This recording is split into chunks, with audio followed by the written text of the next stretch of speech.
نحمده ونصلي ونسلم على رسوله الكريم اما بعد فاعوذ بالله من الشیطان الرجیم بسم اللہ الرحمن الرحیم۔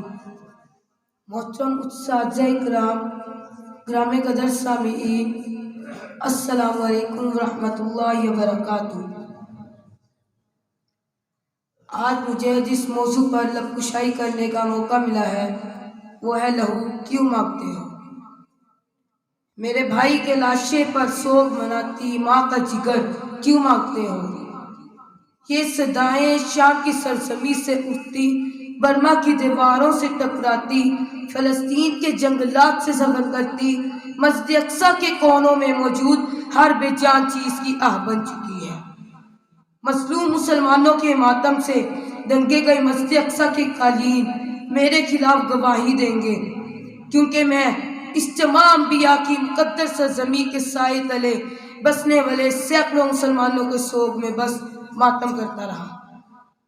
ان کی امیدوں کے سمندر میں ڈوبنے کی بجائے دنیاوی لذتوں اور آرائشوں میں مگن رہا کہ اس 4 سالہ دودھ پیتے بچے کیسر کے جوتے کا جوڑا میری پتیری میز پر ماتم کرتا رہا، مگر میں مسند انسانیت کی کرسی پر لڑتا رہا اور سلیب کے پیروکار خلاؤ کی طرف دھکیلتے رہے، مار مار کر دہچی کا خون آلود کرتے رہے کہ جی ہاں، اس حضرت عمر فاروق رضی اللہ عنہ کے ہاتھوں فتح کی گئی مسجد اقصیٰ کے صحن میں 70,000 مسلمانوں کا لہو عکس دکھنے لگا، جسے صلیبی گھوڑوں نے اپنے کھلوں سے بے حرمت کیا۔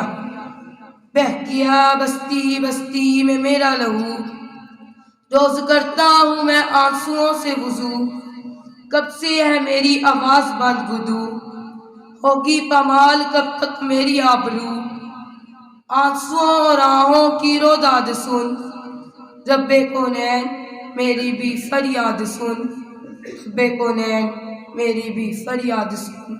وما علینا الا البلاغ المبین۔